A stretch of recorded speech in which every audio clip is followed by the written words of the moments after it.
আচ্ছা, আজকে সমাসের আলোচনা স্কুল সার্ভিস কমিশন কেন পিএসসির আলোচনাতেও সমাস ভেরি ভেরি ইম্পর্টেন্ট।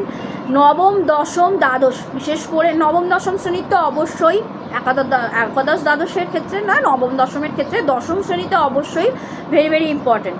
যাই হোক, স্কুল সার্ভিস কমিশন এবং পিএসসির ক্ষেত্রে তো অবশ্যই। আজকে অধিকরণ তৎপুরুষ সমাস আলোচনা করব। দেখো, কোথায় কখন কিসে কার মধ্যে দিয়ে যদি প্রশ্ন করা হয় তাহলে অধিকরণ তৎপুরুষ সমাস হয়। আমরা জানি অধিকরণ কারক হয়ে থাকে, কোথায় দিয়ে কখন দিয়ে কিসে দিয়ে যদি প্রশ্ন করে থাকি তাহলে সেটা কিন্তু অধিকরণ কারক হয়। এবং তৎপুরুষ সমাসে একমাত্র কারক ও বিভক্তি পাই আমরা, কারকের প্রসঙ্গ কিন্তু তৎপুরুষ সমাসে আছে। তো সংজ্ঞা, যে তৎপুরুষ সমাসে পূর্বপদের অধিকরণ কারকের বিভক্তি চিহ্ন সমস্ত পদে লোপ পায় তাকে অধিকরণ তৎপুরুষ সমাস বলে। উদাহরণ যেমন গাছে পাকা, গাছে হচ্ছে এটা হলো পূর্বপদে বিভক্তি আছে, যেটা গাছ পাকা। আমরা যখন সমস্ত পদে আসব সেটা হয়ে যাচ্ছে গাছ পাকা, গাছে পাকা হয়ে যাচ্ছে গাছ পাকা। পূর্বপদে হচ্ছে সমসমান পদের পূর্বপদ হচ্ছে গাছে এবং পরপদ হচ্ছে পাকা। সেই পূর্বপদের গাছের বিভক্তি লোপ পেয়ে সমস্ত পদে হয়ে যাচ্ছে গাছ পাকা। কোথায় পাকা? গাছে পাকা। সেই জন্য হচ্ছে এটা অধিকরণ তৎপুরুষ সমাস। অর্থাৎ আরেকটা ব্যাসবাক্য হচ্ছে গাছে পাকা এবং সমস্ত পদ হচ্ছে গাছ পাকা। পরের দেখো গৃহবাস, গৃহবাসটা হবে গৃহে বাস। সেই হচ্ছে সমস্ত পদ হচ্ছে গৃহবাস এবং গৃহে বাস হচ্ছে ব্যাসবাক্য সহ সমাস, যেটা হলো অধিকরণ তৎপুরুষ সমাস। এছাড়াও আমরা যদি দেখি নরোত্তম, নরের মধ্যে উত্তম, তৎপুরুষ সমাসে কিন্তু পূর্বপদের বিভক্তি লোপ পায়। যদি এমন প্রশ্ন এসে থাকে যে কোন সমাসে পূর্বপদের বিভক্তি লোপ পায়, তা হবে কিন্তু তৎপুরুষ সমাসে পূর্বপদের বিভক্তি লোপ পায়। নরের মধ্যে উত্তম, সেটা হবে নরোত্তম, ব্যাসবাক্য সহ সমাস হবে নরের মধ্যে উত্তম নরোত্তম।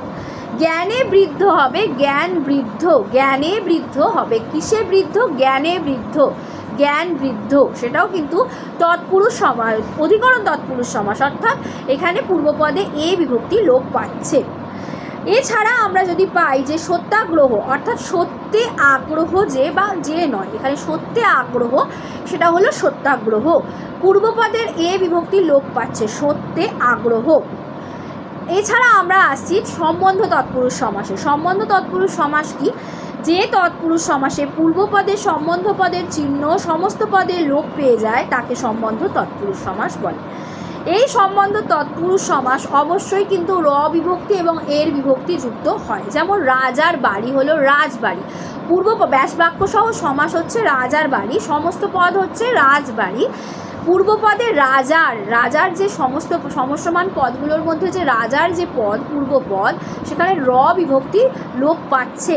রাজার বাড়ি না, সমস্ত পদে লোপ পেয়ে যাচ্ছে, সমস্ত পদে লোপ পেয়ে হচ্ছে রাজবাড়ি। রাজপথ হবে পথের রাজা হলো রাজপথ, সম্বন্ধ তৎপুরুষ সমাস। এছাড়াও রাজমিস্ত্রি, রাজার মিস্ত্রি হচ্ছে রাজমিস্ত্রি। এছাড়া দলের পতি হলো দলপতি। এছাড়া দলনেতা, দলের নেতা হলো দলনেতা। গঙ্গা জল, গঙ্গার জল, অর্থাৎ সম্বন্ধ বোঝাচ্ছে কিসের জল? গঙ্গার জল। এইভাবে আমরা কিন্তু সম্বন্ধ তৎপুরুষ সমাস করব। এছাড়া উপপদ তৎপুরুষ সমাস আছে, সেটা হচ্ছে যে উপপদের সাথে কৃদন্ত পদের যে সমাস হয় তাকে আমরা উপপদ তৎপুরুষ সমাস বলে থাকি। কৃদন্ত পদ, কৃদন্ত পদ কি না, ক্রিয়ার মূল অংশকে আমরা ধাতু বলে থাকি এবং আমরা কৃদন্ত পদ তখনই পাই যখন নাম পদের সাথে যখন আমরা কৃত প্রত্যয় যুক্ত করি তাকে, বা ধাতুর সাথে যখন কৃত প্রত্যয় যুক্ত করে থাকি তখন ধাতুর সাথে কৃত প্রত্যয় যুক্ত করলে সেটাই হয়ে যায় কৃদন্ত পদ। প্রত্যয় পড়লে আমরা দেখব, প্রত্যয় তোমরা যখন পড়াবো আমি, তোমরা যখন দেখবে প্রত্যয় আছে যে ধাতুর সাথে কৃত প্রত্যয় যুক্ত হয়ে কৃদন্ত পদ হয়, নাম পদের সাথে কৃত প্রত্যয় যুক্ত হয়ে তদ্ধিত প্রত্যয় যুক্ত হয়ে তদ্ধিতান্ত পদ হয়। ঠিক আছে? তো সেই জন্য ধাতুর সাথে যখন কৃত প্রত্যয় যুক্ত হচ্ছে তখন সেটা কৃদন্ত পদ হচ্ছে। সেই কৃদন্ত পদের সাথে উপপদের যখন সমাস হয় তখন আমরা তাকে বলবো উপপদ তৎপুরুষ সমাস। উদাহরণ দেখো, পঙ্কজ, পঙ্কে জন্মে যা, তা হলো পঙ্কজ। পঙ্কে হচ্ছে এখানে উপপদ, পঙ্কে বা পাকে হলো উপপদ, জন্মেটা হচ্ছে কৃদন্ত পদ, কারণ এখানে ক্রিয়ার মূল অংশকে ধাতু বলে এবং জন্ম যে শব্দটা এটা তো একটা ক্রিয়া, জন্মানো, তো সেখানে কিন্তু কৃদন্ত ধাতু আছে এবং কৃদন্ত প্রত্যয় মানে কৃত প্রত্যয় আছে, সেই মিলে হয়েছে কৃদন্ত পদ। তাই জন্মে হচ্ছে কৃদন্ত পদ। জন্মে শব্দে ধাতু আছে, যে জন্ম হলো ধাতু এবং প্রত্যয় এখানে যুক্ত, সব ক্ষেত্রে প্রত্যয় যুক্ত হয় না, এই ক্ষেত্রে কিন্তু প্রত্যয় নেই। জন্মে শব্দে কিন্তু কোনো প্রত্যয় নেই, কিন্তু অবশ্যই ধাতু যুক্ত আছে। যেখানেই ধাতু যুক্ত সেই শব্দটাই হয়ে যাবে বা সেই পদটাই হয়ে যাবে কৃদন্ত পদ। তো উপপদের সাথে যখন আমরা কৃদন্ত পদের সমাস করছি তখন আমরা তাকে উপপদ তৎপুরুষ সমাস বলবো। কুম্ভকার, কুম্ভ করে যে, সে হলো কুম্ভকার। এক্ষেত্রেও কিন্তু উপপদের সাথে কৃদন্ত পদের সমাস হচ্ছে, সেটা হলো উপপদ তৎপুরুষ সমাস। এছাড়াও জলদ, জল দেয় যে, সে হলো জলদ। জলদ বলতে এখানে মেঘের কথা বলা হয়েছে। জল হলো এখানে উপপদ এবং দেয় শব্দটা এখানে কিন্তু অবশ্যই দেওয়া বোঝাচ্ছে, মানে কাজ করা বোঝাচ্ছে, অর্থাৎ ক্রিয়া। এখানে অবশ্যই ক্রিয়ার যে মূল অংশ ধাতু, সেই দেয় শব্দে বা দেয় পদটিতে বা দেয় পদে ধাতু আছে এবং সেখানে অবশ্যই কিন্তু প্রত্যয় যুক্ত হয়ে কৃদন্ত পদ হয়েছে। তার সাথে আমরা জল শব্দ অর্থে এখানে উপপদের সমাস করছি, সেই সমাস করে হচ্ছে জলদ, অর্থাৎ উপপদ তৎপুরুষ সমাস। দা ধাতু থেকে এসেছে এই দেয় শব্দটা। আচ্ছা, মধু, মধু পান করে যে, সেটা হলো মধু, অর্থাৎ ভ্রমরকে আমরা বলছি। মধু এখানে কিন্তু যে এখানে পান শব্দ, পান করা যে কথাটা, পান যে ক্রিয়া, আমরা পান করে, হ্যাঁ পান করে, পান করা দুটোকে আমরা কিন্তু ক্রিয়ার বিশেষণ করে থাকছি, ঠিক আছে।